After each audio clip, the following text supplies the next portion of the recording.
여러분 안녕하세요. 이철입니다. 미국에 상장되어 있는 중국 기업의 주식, 소위 중국 개념주라고 불리우는 이러한 주식들이 통상적인 주식이 아니고 ADR이라는 주식 예치권이라는 비교적 특수한 증권이라는 것은 지금은 널리 알려진 사실일 것 같습니다. 그리고 미국 당국에서 규정하고 있는 대로 미국에 상장된 기업들은 회계 감사 정보를 워킹 페이퍼 레벨까지 제공을 해야 되는데 수많은 중국 기업들이 그것을 제공하지 않아서 미중 두 나라의 갈등 요인이 되고 있었죠. 또한 투자자 여러분들의 리스크 요인이기도 했습니다. 이에 관련해서 미중 양국이 이제 합의를 이루었다. 이런 뉴스들이 나오고 있습니다. 영국의 파이낸셜 타임즈는 홍콩 소재 은행가의 소식을 들어서 양국의 합의가 순조롭게 진행되고 있다고 했죠. 그리고 중국의 경우에는 아예 신화사를 통해서 양국이 합의를 이뤘다 이렇게 발표를 했습니다. 이것은 미국의 상장에서 전 세계에 수많은 자금을 끌어들이고 있는 그런 기회를 중국 정부가 놓치기에는 너무나 이해관계가 크기 때문이겠죠. 그런데 정작 미국 측에서 나오고 있는 반응은 이렇게 중국처럼 선명하고 단정적이지가 않은 것 같습니다. 미국 측의 반응은 이렇게 중국처럼 분명하지도 않거니와 합의를 이루었다는 표현도 나오고 있지 않을 것 같습니다. 어쩐지 미중 양국의 태도에는 온도차가 느껴지고 뜨뜻미적지근해 보입니다. 여기 로이터의 기사를 보면 미국 측의 반응은 상당히 유보적인 자세라는 것을 알 수 있습니다.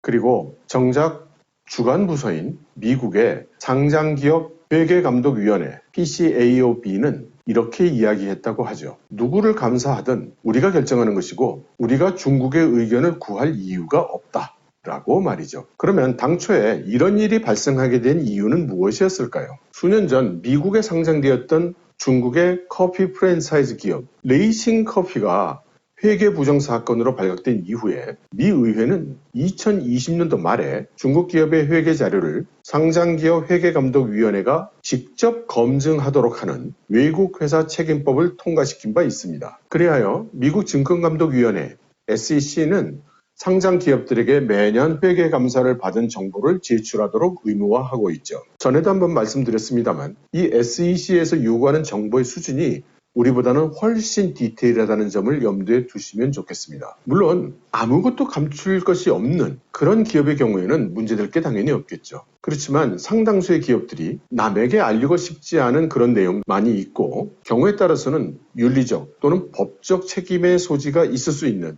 그런 일들이 발생하고 있는 경우도 있을 겁니다. 그리고 대부분 이런 일들은 회계정보감사에서 빠져나가기 어렵죠. 오랜 기간 미국의 수사기관에 의해서 구금 상태에 있었던 중국 화웨이의 CFO 멍완조의 경우에도 어째서 수사 대상이 됐는가 하면 홍콩의 HSBC의 회계 데이터를 미국 FBI가 감독했기 때문에 발견할 수 있었다는 것이죠. 그러니 우리는 뭔가 구린 곳이 있는 기업의 경우에는 이런 회계 감사 정보를 디테일하게 제공하는데 저항할 것이라는 점을 짐작할 수 있습니다. 그리고 미국에 상장되어 있는 중국 기업의 경우 아까 말씀드린 것처럼 주로 기업의 주식을 곧바로 상장하고 있는 것이 아니라 ADR이라고 불리우는 주식에 가까운 몇 차례 소유 관계를 건너뛰어야만 실체 기업에 도달할 수 있는 그런 구조를 가지고 있죠. 여기에 대해서는 제가 전에 한번 유튜브로 설명드린 적이 있으니 참고하시면 좋을 것 같습니다. 아무튼 지금까지는 이들 중국 기업들은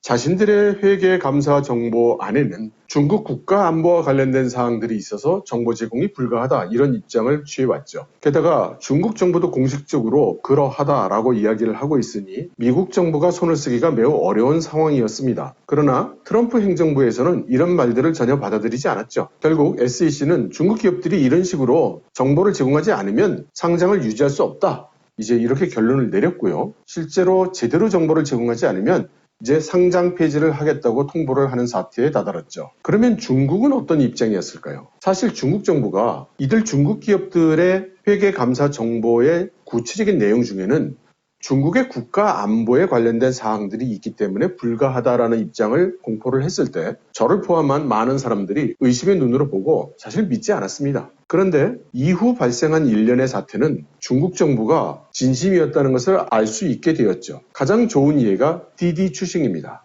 디디 추싱은 중국의 우버라고 불리우는 승용차 공유 서비스이죠. 이 디디 추싱은 중국에 진출한 우버 등 경쟁 회사들과 그야말로 치열한 경쟁을 치룬 끝에 승자 독식의 중국 시장에 걸맞는 공유 자동차 서비스 시장의 패자가 되었습니다. 그런데 디디 추싱이 미국에서 상장을 하려고 했을 때 중국 당국이 이것을 저지한 겁니다. 소문으로는 디디 추싱의 주 관할 부처였던 교통운수부는 당연히 미국 가서 상장해야 되는 거 아니냐, 이렇게 디디 추싱의 상장을 지지하는 입장이었고, 금융감독기관인 여러 부처들이 디디 추싱이 미국에 상장하는 것을 반대했다고 합니다. 그래서 혹자들은 이거 기업이 드디어 막판에 상장하려고 하니까 금융감독기관들이 위세를 부리는 거 아니냐, 또는 숟가락을 얹으려는 거 아니냐, 이렇게 보는 면도 있었습니다. 그런데 그게 그렇지 않았던 겁니다. 디디 추싱이 IPO를 강행해서 미국에서 상장을 하니 우선 시진핑 주석이 불같이 노했다는 그런 말이 들려왔고, 당장 디디 추싱의 앱이 중국에 있는 모든 앱스토어에서 사라지게 되어버렸습니다. 당연히 디디 추싱은 막대한 타격을 받을 수밖에 없었죠. 그리고는 경영진 면담이 이루어지게 됩니다. 여러분들 기억하십니까? 마윈의 엔트그룹이 전 세계 최대 규모의 상장을 앞두고 있다가 갑자기 취소됐죠. 그때도 경영진 면담이 있었습니다. 중국에서 규제 당국이 경영진 면담을 한다는 것은 이제 그 회사는 큰일 났다는 뜻입니다. 이어서 중국 정부가 진지하게 디디 추싱이 제공할 것으로 생각이 되는 구체적인 정보 내용 안에 중국의 군사시설의 위치라든가 보안시설의 위치라든가 중요한 인사들의 동선이라든가 이런 것들이 노출될 가능성이 있다는 점을 우려하고 있다는 그런 사실들이 전해지기 시작했습니다. 그러면서 그동안 중국 정부가 누누이 대형 중국 기업들이 제공해야 하는 디테일한 회계 감사 정보 내에는 중국 정부가 우려하는 국가 안보에 관한 사항이 포함되어 있다는 것이 적어도 중국 정부 입장에서는 진지한 걱정이었다는 것을 알게 된 것입니다. 결국 디디 추싱은 중국 정부의 압박을 견디다 못해 SEC에 자발적으로 상장 폐지하겠습니다 라고 신고를 했습니다. 그나마 자발적으로 상장 폐지를 하고 홍콩 시장 같은 데로 옮겨가서 재상장을 추진하려고 하는 것이죠. 그것이 가장 손실을 줄일 수 있는, 말하자면 데미지 컨트롤이었을 것으로 보입니다. 그렇다면 이 사태에 대해서 중국 쪽에서는 어떻게 대응을 해왔을까요? 중국은 당연히 미국 정부가 이런 식으로 중국 기업을 압박하는 것에 반발을 했습니다. 그러면서 중국의 증권감독관리위원회는 중국 기업의 해외 주식 매각에 대한 새로운 여러 가지 규정을 발표하면서 미국의 조치에 대항하는 중국 정부의 대처도 내놓았죠. 그러면서 이번에는 중국 국가 안보에 관련된 그런 정보를 해외에 제공해서는 안 된다고 이제 명문화시켰습니다. 그리고 곧 이어서 시진핑 주석이 미국을 지칭하지는 않았지만 중국도 외부의 통제의 팔을 뻗을 필요가 있다고 하면서 이를 법제화해야 된다고 이야기를 했죠. 그러면서 중국과 미국 두 나라는 이렇게 미국에 상장되어 있는 중국 기업들의 회계감사 정보 제공에 대한 일련의 협상 또는 협의를 지속해 갔습니다. 그런데 미국의 태도는 굉장히 강경했고 중국은 이런 방법 저런 방법을 찾았지만 뾰족한 대응 수단이 없었습니다. 미국의 입장이 워낙 강경하기도 했거니와 싫으면 상장 폐지하라는 그런 일관되고도 굳건한 입장을 보여왔기 때문입니다. 그동안 진행됐던 내용을 여기 보여드리니 간단히 참고하시기 바랍니다. 이런 과정 중에 중국 정부는 자신들의 강경한 입장을 계속 견지를 했습니다. 그리고 오히려 중국 기업이 외국 기관에게 민감한 정보를 제공하는 것을 금지하는 법을 만듦으로써 현실적으로 중국 기업이 자신들이 SEC에 협조하고자 하는 마음이 있더라도 중국 정부의 처벌이 두려워 협조를 할 수 없는 이런 상황까지 도달을 했죠. 하지만 이런 식으로 강대강 대치가 문제를 풀 수는 없었습니다. 결국 중국 정부는 알리바바, 바이두, 징동 같은 회사들과 함께 미국이 요구하는 정보를 제공할 수 있는 방법을 찾기 시작한 것으로 보입니다. 그리고는 중국이 미국과의 분쟁을 완화하기로 결정을 했고 미국에 상장된 중국 기업들이 미국 규정에 따라 회계감사를 진행하도록 그렇게 허용했다는 뉴스가 나왔습니다. 토요일 발표된 이 뉴스를 들은 투자자들은 무척 기뻐했을 것입니다. 그런데 바로 다음 날인 일요일에 온라인 회의를 열어서 미국에 상장되어 있는 몇 개 대표적인 기업들의 의견을 들었다고 하고 그동안 미국의 게리 겐슬러 SEC 의장하고 중국의 이후이만 증권감독관리위원회 회장하고 3차례에 걸친 화상회의가 있었다는 말도 새어나왔습니다. 중국 당국은 미국 규제 당국과 효율적이고 진솔한 의견을 교환했다 이렇게 이야기를 했지만 업계의 전문가 중에 한 사람인 하오홍은 미국과 중국의 규제 당국 간에 의견에 상당한 차이가 있다고 말하면서 미국에 상장되어 있는 수많은 중국 기업들이 결국은 상장 폐지가 될 위험이 크다라고 말했습니다. 이런 소식은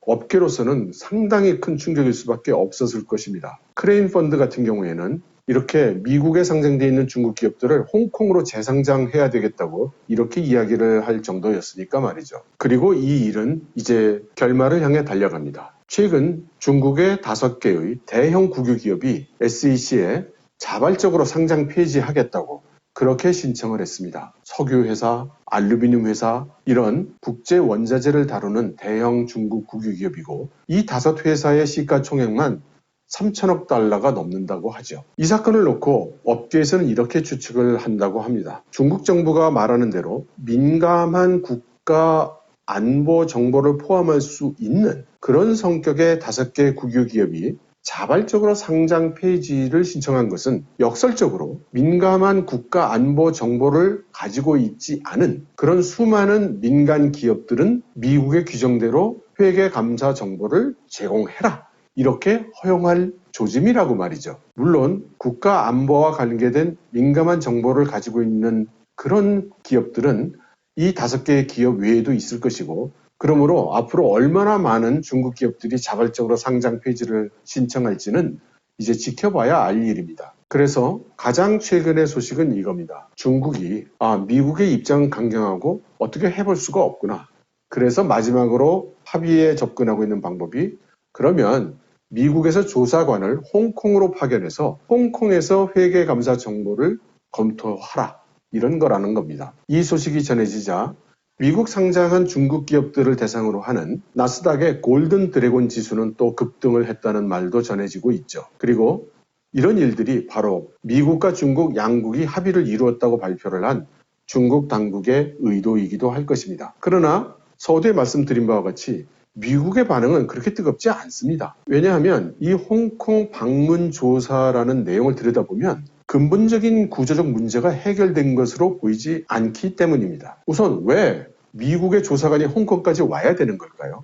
그건 아마 중국에서 만들어 놓은 법률, 그러니까 중국 기업들은 국가 안보와 관계된 민감한 정보를 국외에 제공해서는 안 된다고 했기 때문에 미국의 조사관이 홍콩에 와서 조사를 하게 되면 어쨌든 지역적으로 중국의 영토의 일부분인 홍콩에서 정보를 제공하는 것이니 국외 제공을 하지 않았다는 말을 할 수 있을 것 같습니다. 그래서 실제 어떻게 검토를 하는가에 대해서 나오고 있는 이야기는 중국 기업이 제공하는 정보 내용을 중국의 규제 당국이 검토를 해서 문제가 있는 부분을 빼고 미국의 조사관에게 제공을 하면 미국의 조사관이 그것을 검토한다는 이제 이런 방식이라는 겁니다. 그러면 이 방식이 과연 미국이 원하는 정도의 정보를 다 만족시킬 수 있을까요? 만일 다 만족시키는 경우가 대부분이라고 하면 이 방식대로 상당 기간 진행될 수 있겠죠. 그러나 이제까지의 경험을 보면 중국 당국의 입장이라는 것은 상당히 보수적이고 또 자신들에게 닥칠 위험을 크게 생각하는 경향이 있어 보이죠. 그러므로 미국 측 조사관의 입장에서 제대로 충분한 정보를 받지 못했다. 이렇게 여겨질 가능성이 제법 있죠. 그렇게 된다면 미국에서 굳이 조사관을 홍콩까지 보내서 만족스러운 수준의 정보를 제공받지 못하는 것이 되고 그렇게 되면 이런 방식은 통하지 않을 것입니다. 그래서 지금 현재 상황을 놓고 중국 정부가 발표한 것처럼 미국에 상장되어 있는 중국 기업의 주식, 소위 중국 개념주에 대해서 미중 양국 규제 당국이 합의를 이루었다는 것은 지금으로서는 100% 믿을 수는 없는 내용으로 생각이 됩니다. 여러분 들어주셔서 감사합니다.